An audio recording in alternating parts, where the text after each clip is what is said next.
At this point, I've now completed the main story of Cyberpunk 2077, as well as played a decent amount of the side stuff. I started my game as the Corpo, and the main story playthrough took roughly 12 hours, and then about another 3 hours were spent doing random bits and pieces in the open world, so a total of around 15 hours or so. Before this video goes any further though, I'm going to have to prefix the entire thing by explaining that I played on the PS4 version but on a PS5 console. When you do that, the PS4 version gets a few minor boosts, including a better frame rate and a few more sort of visual buffs. But I'd strongly recommend that you go and check Digital Foundry's recent video for a much more detailed look at that. Please understand that this is purely my personal experience with that version of this game. Okay, so with that said, I want to talk about the things that I liked or generally enjoyed first of all. Don't worry though, this is not going to take long at all. I believe the sound design for the guns is some of the best that I've ever heard in basically any FPS type game. They all pack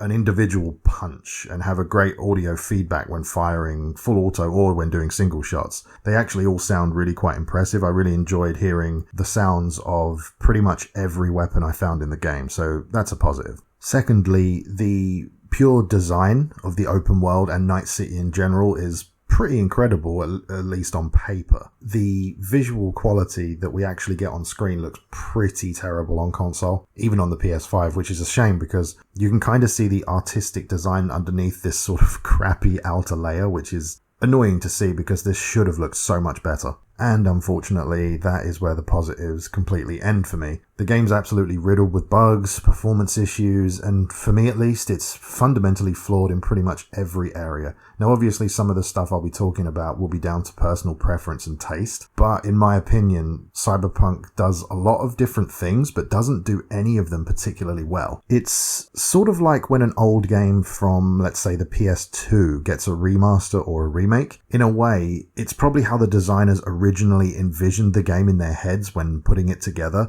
but the tech at the time just wasn't possible to do that. Cyberpunk kind of feels, looks and plays like a game that simply cannot be made properly at this point in time, but perhaps 10 years in the future this could have been something far better. From boring loot and gear, to cumbersome hacking skills, to a frankly dull story, to redundant cybernetics, to a lifeless city with nothing of substance really going on. It's just so forgettable in pretty much every aspect, at least to me. Feel free to disagree, of course. I'm not really here to argue with you or tell you you're wrong or anything like that. I'm just here to relay what my personal experience was with the game. But, I will try to give you the reasons as best as I can so that hopefully you can understand at least where I'm coming from. So let me explain my issues with loot first. The weapons I looted at the start of the game were virtually identical to the weapons that I was looting at the end of the game, but with higher DPS values. Nothing really ever looked or felt special to me in any way at all, and the mods that you can use on the guns are completely useless. I mean, things like plus 0.25 range. Now, realistically, that kind of buff doesn't really do anything that you'll notice during play,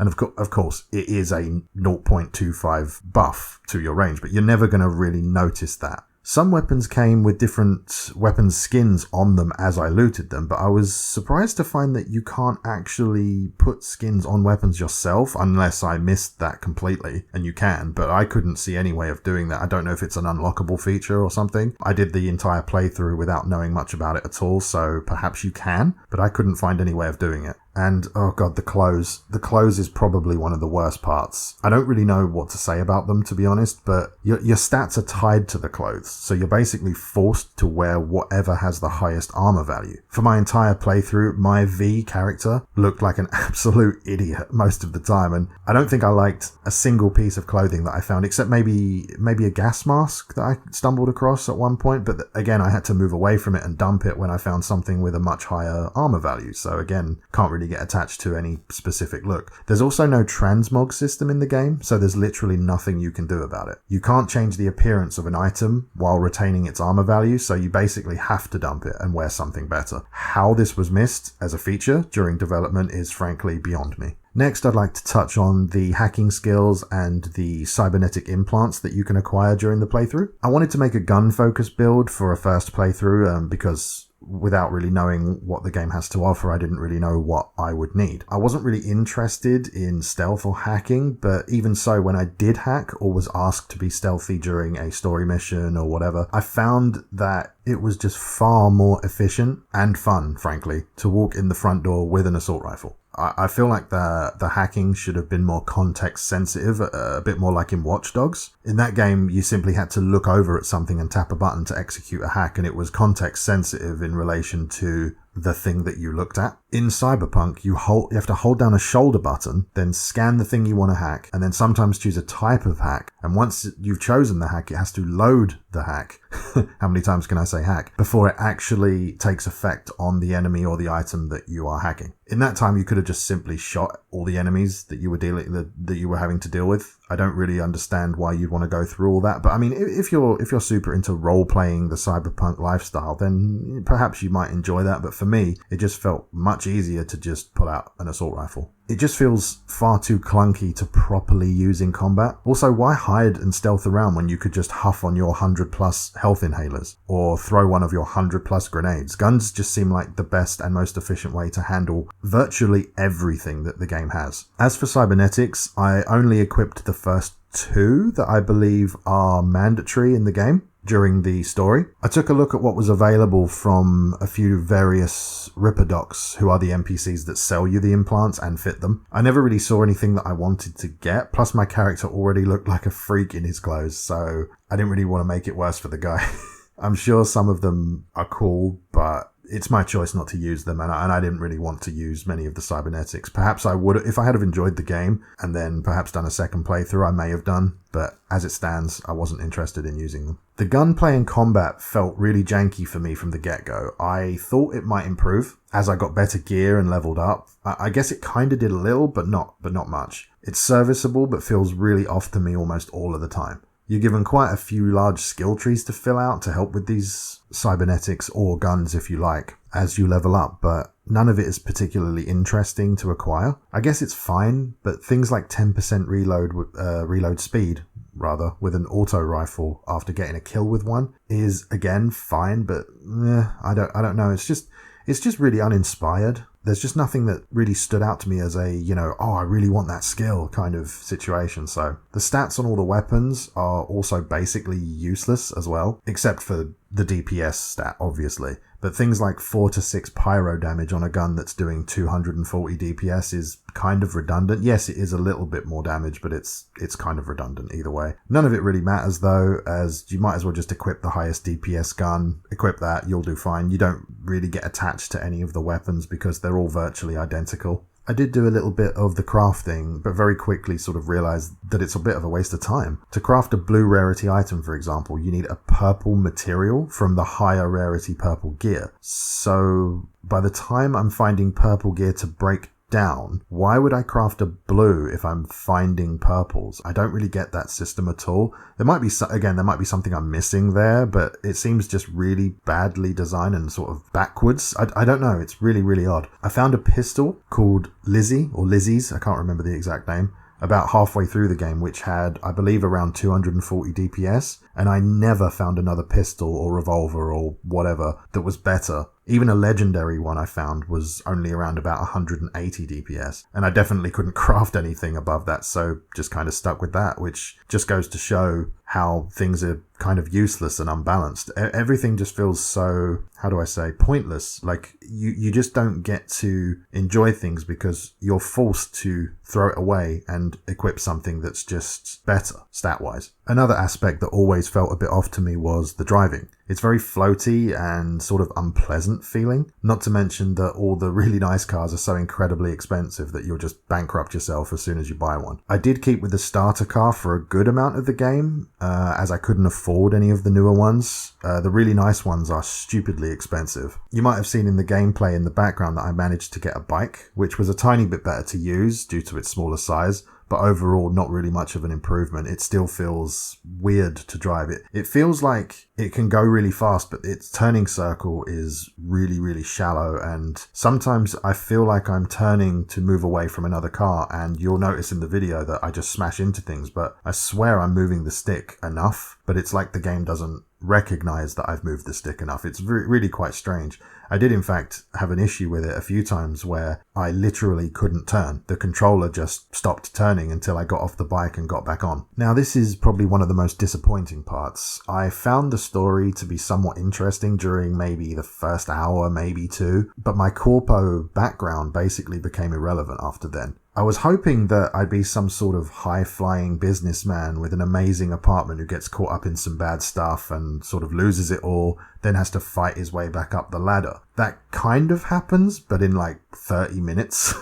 And then you just start playing the story that everyone else plays, apart from the choices. I thought I'd be starting with a crappy little apartment, sort of like you do, that you would upgrade through missions or getting money and being able to customize it or something like that. But no, basically you're a corpo, now you're not, now onto the story that everyone else is playing, again, aside from the choice parts. It's just so full of technobabble as well. I know it's all, from the lore that the tabletop RPG has, and I'm sure it's actually really interesting and good, but the way it's presented is just really poor, in my opinion. It's hard to follow, for me at least. Again, if you're someone who follows it, then fine. That's a personal thing for me. But the game talks to you like you should know who these people are or what these gangs or companies are up to in this world. And, I was trying really hard to follow it, but around 3/4 of the way through, I just ended up losing track and become basically completely detached from the world and all of the characters. I just didn't care. And I wanted to get to the end. I just wanted it to be done. And as I said, I think that the world and the lore from the tabletop RPG is probably very good. Not that I've read it, but I just felt that it wasn't presented well enough. I had a really hard time caring for literally anyone I met, or even V himself. Even the breathtaking one himself, Mr. Keanu Reeves, could not save this story for me. Now, don't get me wrong, I love me some Keanu. But Johnny Silverhand was just not interesting to me. The character he played just didn't do it for me. I just had no care for it. And I really tried to. I really tried to listen and understand what was going on with him and who he was. But it just never hit. It just never hooked me. And again, that's a bit of a personal thing, I think. I think some people will look at it and just go, oh, this is brilliant. And some people will be like, who cares? It's just a personal thing. But take Jackie, for example. He's like supposed to be a close friend of V, right? Well, I don't know who he is, do I? I'm new to this. Rather than sort of meet him and get to know him through choices and dialogue and missions, you're just sort of told that he's a good friend and that's that. Feels like V already had a life and we're just sort of peeking in on a small part of it, which is probably why I found it really hard to care about him or see him as myself. Some people like to play RPGs and insert themselves and have them be the main character. After finishing the story, I still didn't really get what was going on exactly and why I should care about it. If you're someone who loves the story and fully understands it all, then that's cool. I wish I could, and I wish I felt the same, but I just don't. It's as simple as that. It's just difficult to connect to for me. I don't mind the cyberpunk theme. Blade Runner and Ghost in the Shell and all that kind of stuff. I like that stuff. I don't have a problem with it, but I just couldn't connect with these people at all. Also, a random thing to note is that I did see the credits roll, and the game dropped me back into the city at the point of no return prior to the ending where it makes you save before doing the final ending sequence, and the trophy didn't pop for me on my PlayStation, so yeah, thanks for that. This game was touted and marketed as the next generation of open world games. If you're on a high-end PC, you might feel that that's somewhat true, but if you're on a console like the PS5 or the Series X, you're probably wondering where the hell that game even is. And if you're on an Xbox One or a PS4, it's probably burst into flames trying to actually run this thing. The PC has bugs and problems, but the console versions were close to unplayable on day one and are really not much better at the time of recording this. I had an absolute abundance of bugs and glitches. To name a few, constant frame drops, 15 plus crashes, so about 1 per hour for me. And after every crash, it would reset my settings. So my HDR would turn off, the controller sensitivity would reset, the rumble feature turned back on, brightness and graphic settings like motion blur and film grain all just turned back on, stuff just randomly vanished in the open world, textures not loading properly, NPCs constantly talking over one another on the phone. I lost the ability to make dialogue choices a few times, and occasionally my pants and underwear started showing as invisible, even though they were equipped. But because the game thought they were equipped, no junk was on display, luckily. Basically, he looked like a smooth Action Man figure, which was pretty funny, but still kind of annoying. Sometimes V's hair and headgear would vanish in the mirror or in the few cutscenes where you can actually see him fully, making him appear bald. Which, again, it's not game breaking, but it is immersion breaking. It just looks so funny when it happens. Also, while walking on some stairs, I randomly got stuck in them and died about 3 to 5 times in different areas. The list honestly goes on and on. There's so many more that I haven't mentioned here, but look around the internet, just look for bugs and glitches and you'll find thousands of them, I imagine. I had to reload the game constantly. I literally had to fight with this game to get to the end. The developers, CD Projekt Red, screwed up with this game in my opinion. Big time. Not only that, people really need to know what they actually did. So if you don't know, the reviewers that had early review copies were not allowed to review the console version of the game. In fact, no console codes were given out at all. So only the PC version could be shown. But not only that, these reviewers were not allowed to use their own captured footage, only footage supplied by CD Projekt Red themselves. They also came down really hard on anyone trying to break that restriction, and it's obvious why they did this. They had no confidence in the console version, and they knew it was in a crappy state. They didn't want anyone finding out and cancelling their pre-orders because that would lose them money, right? That is a scummy move at best, and a move that means that I will no longer buy any games by CD Projekt Red. I'm actually one of the few people who never got around to playing any of the Witcher games. I had planned to, but not anymore. I think I'm just going to skip it. Not that they would care anyway. They got my money because they hid the truth from us, so there you go. I believe they have issued an apology recently. However, too little too late, really. Don't release the game in a crappy state and you won't need to apologize. It's as simple as that. And being completely honest, I've already sold the game on eBay. In fact, I'm shipping it tomorrow. I will never replay this game or revisit it when it's, quote unquote fixed. I personally believed it's overhyped and okay at best on PC, while it's a downright scam on a console. Sadly, most people who wanted this probably already bought it, but if you haven't, please don't. Please just wait. If you really want it and absolutely have to have it, then for God's sake, just wait until it's fixed, or at least in a better state than it's currently in. Right then, score-wise, I have a few numbers for a few different types of players with some caveats. Firstly, if you have a high-end PC and can make use of things like ray tracing and DLSS and don't experience too many bugs during your playthrough, I could easily see this being perhaps a 6 for you, maybe even a 7 at an absolute best. If you're on consoles, either current gen or last gen, you're probably going to experience many more bugs and problems than the PC version has, plus a huge visual downgrade. So unless you're really, really, really into the story and the setting, I would probably rate this as a 4 for consoles, perhaps even less. Now, in my personal experience, taking everything I've said up to this point into account, I would honestly rate Cyberpunk 2077 for me as a 3 out of 10. It's just an absolute mess and a complete failure in my eyes. I just cannot recommend it to anyone in its current state. Well, what a fitting end to the year that was 2020. It really pains me to do it, but this game easily fits into the same category as the likes of the first Watch Dogs game, Fallout 76, and even Anthem. Of course, that's my personal opinion, but I think a lot of other people will probably share that at this point as well. I feel like I honestly wasted 15 hours of my life on this game, but hey, at least I got some of my money back through eBay, right? So there you go. This really wasn't the video I expected to be making, but it is what it is. If you've got anything to say about it, feel free to leave a comment down below. If you enjoyed the video, go ahead and leave a like if you want, or even a dislike if you disagree with me. It's all fine. If you want to see more from me, go ahead and click the red subscribe button below. You can check the video description for all the important links such as my website and my Patreon. There's also an affiliate link down there to Play Asia, which is a great website that you can import games from worldwide. So check that out if that sounds interesting. And thanks for watching and taking the time to click on this video, and I'll see you next time.